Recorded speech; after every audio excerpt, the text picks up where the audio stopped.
Hey, what's up? This is Air Force One here, and in fact Air Force Ones are a shoe that we've been looking at recently on the channel, what with the Gore-Tex collab Air Force Ones coming out in both a low and a high variety. They would have been perfect for the British winter, and a smart choice. However, I have here something very different in the form of a nice crisp white pair of Air Force One lows. This might look to the naked eye like a regular Air Force One, but actually these are a little bit different. These are the latest John Elliott Nike collabs. He's an American designer that's become pretty well regarded for producing high quality, versatile pieces with a luxurious edge, and the classic Air Force One very much fits into that ethos. This is not the first John Elliott collab. He's done collabs on both the Nike Vandal and the LeBron as well, so this is number 3. These initially dropped late last year or early this year, I think, but they've had a couple of restocks on the John Elliott website, so I picked these up about a month ago, and they are definitely a shoe that demands a closer look. So on that basis, I wanted to do a proper little video about these and see where they're at, see what makes them cool and interesting. These retailed at something like $150, which is a fair bit more than a regular Air Force One, so super important therefore to find out exactly what's changed, what's different about this shoe. How is the advertised quality and extra comfort compared to a regular model? And overall, I suppose, are these worth it? Should you buy these over your standard white Air Force One? Alright, time for a closer look, and we're going to focus first on aesthetics. I'm not going to bother describing to you everything about a Nike Air Force One low, because you probably know already. Instead, we're going to look at the specific differences between these and the regular version.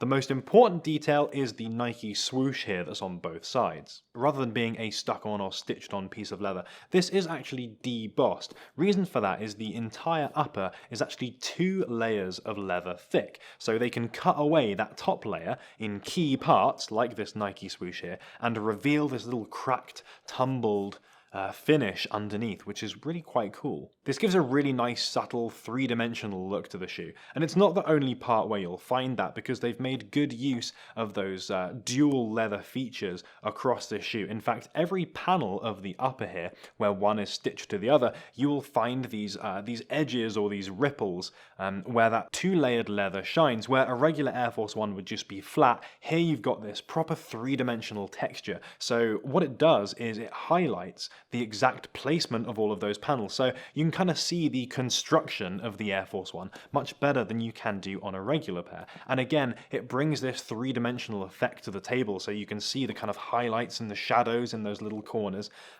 So yeah, it has a little bit, I know I've said the word dimension a bunch of times, but an extra dimension to your classic Air Force One. The tongue is another thing that's changed from the classic Air Force One. Like the leather, this has been doubled up, and that includes the branding tab as well. So it does have this multi-layered thing going on. If you remember the Nike Sakai collab, it's kind of a similar thing to that, although admittedly a much more subtle take on things. In fact, depending on how your pants sit or how you've got these laced up, you might not really be able to see that at all, but it is a nice touch, and I kind of like that it represents the theme of kind of doubling or 3 dimensions to this shoe. The lace tips, or aglets to give them their official name, have also been changed. They have this telescopic effect, almost like the lace tip has been kind of multiplied and got smaller each time. They're quite weighty as well, so these feel really nice in hand, though they do have a tendency to kind of bash around the shoe a little bit because of that extra weight. It's not all about additions with this shoe though. There is something that's been removed, and that is the Nike branding that's on the back here. Normally you'd have the Nike logo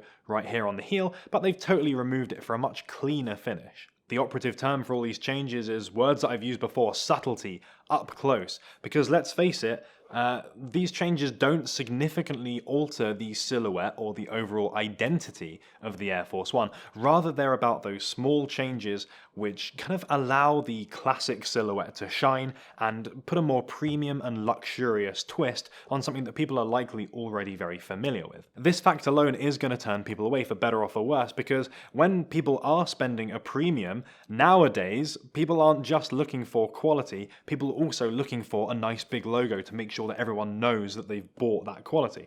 But this shoe is all about low-key looks understated luxury. Basically, this shoe is allergic to hypebeasts, and I kind of respect that. But if you're still with me, you'll know then that this collab is not just about looks, but about quality and about luxury over and above that standard variant. And that's something that you can feel as much as you can see. This is a very tactile shoe, and when you are kind of interacting with it, putting it on, taking it off, these are details that you can get a good experience with. And that premium quality, certainly on the leather on the uppers, which is a lot more supple and less plasticky than your general release Air Force One, all those things are very apparent up close. These doubled up joins on the leather have an almost over-engineered feel to them. They are just super sturdy without being kind of hard and rigid and plasticky. The doubled up tongue, the lace tips as well, they're very tactile features. They're things where you really notice when you're taking them on and off. And collectively, these things make the John Elliott Air Force One feel like a very premium, a very high quality, albeit still mass-produced, product. That's all very well and good, but most people are not just going to sit around sniffing their Air Force Ones and taking up-close macro photos of them.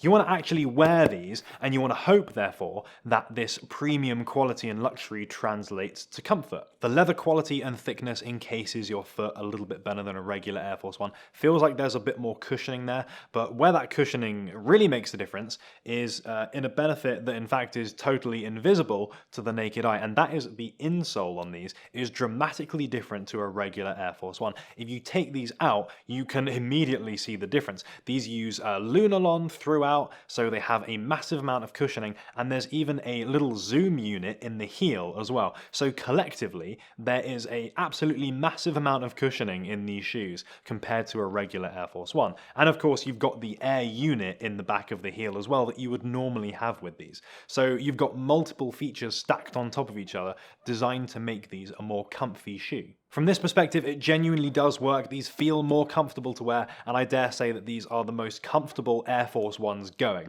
However, this does cause a little bit of a sizing issue for a lot of people, so I went 0.5 down on my regular size, as you normally do with Air Force Ones, because they tend to fit a little bit big. However, these do come up extremely snug. When I first put these on, I genuinely thought I was just going to have to get rid of them because they were too small.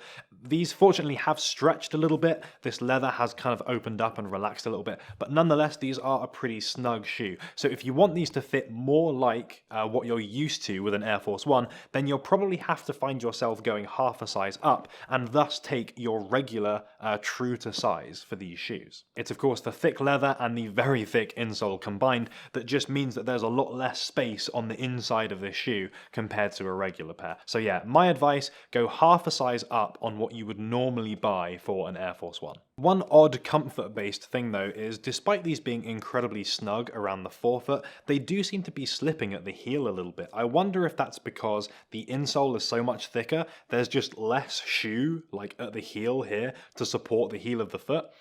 Maybe I've got really slippery socks or something, I don't know. But yeah, either way, that does seem to be something I'm experiencing. It might paradoxically as well be because these shoes are quite snug and they're quite small. So like your foot is very trapped around the forefoot and then kind of like pivoting on the back of the shoe. I don't know if that makes sense. That's kind of my experience. And again, this might be a personal thing. It might be down to the sizing because it's not something that I've heard other people mentioning. But I did just want to bring it up anyway. Although that alone doesn't make these shoes uncomfortable by any means, it is something that I'm conscious of when I'm wearing them. But aside from that, these do clearly have a very high amount of cushioning and they are very comfortable to wear. So we've really been through everything that this shoe has to offer. It's, as I say, certainly not a shoe for the hype beasts because there just isn't enough from a distance that's going to attract you to them. However, I think John Elliott has done a really good job here of reimagining a classic shoe and paying homage to it without disrespecting it in any way, really working with those key unique features of the Air Force One, but just making them better and making them more premium. And while that comfort for me personally is marred slightly by this kind of heel slipping issue, as I say, it might be a personal thing. It might also be something that will ease up over time as this leather does relax a little bit more. Despite the sizing, I am going to keep these. I do intend to wear them. I personally value kind of premium quality construction and a kind of luxurious feeling and greater levels of comfort in stuff that I wear. I hate the idea of like walking around in really uncomfy shoes just because they look cool. It just ain't me, basically. And in a world where there's so many different Air Force Ones out there, both collabs and mainline Nike Nike releases that do so much to change this silhouette and alter it in different ways. You know, a Cold War like took the laces out here.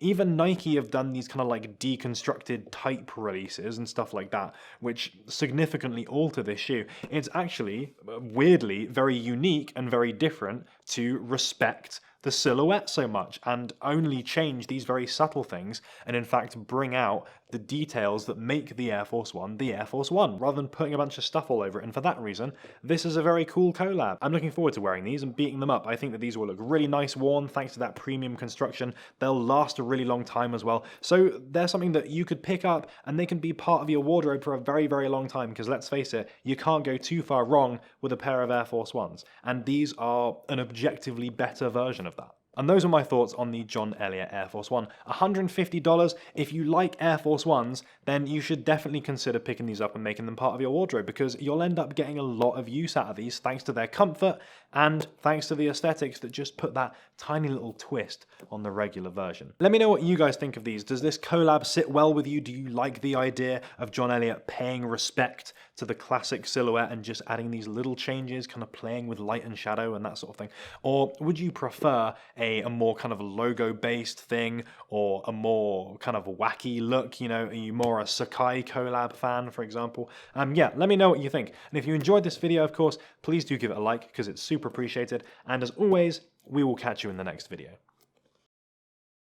Someone mentioned a very good point on my last video. I can't actually find the comment now, but shout out to you, that suggested that for the ARM phone pocket, it's not so much about being able to really interact with it, but just see a very basic piece of information at a glance. So like if you're using Google Maps, for example, out in the rain, you just kind of want to see vaguely where you're going, it could actually help with that. So that's a fair point, and that's something that you could use that ARM pocket for, and it would probably work fairly well. And shout out to YT, glad you enjoyed the video, and glad you discovered a new brand as well. I do like being able to cover a whole bunch of different brands and looks and stuff on this channel, hence why I'm doing, you know, John Elliott, which is a brand that I've never covered before. I think having that breadth is really important. You don't want to end up just like buying 1,000 pieces from the same brand over and over again.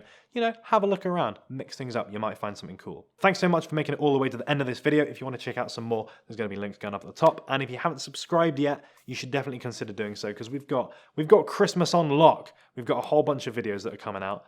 They're going to be really cool. I mean, I would say that it's my channel, but we've got some cool pickups that I've got to go through, other kinds of fun videos, lots of different topics. So yeah, it's going to be good.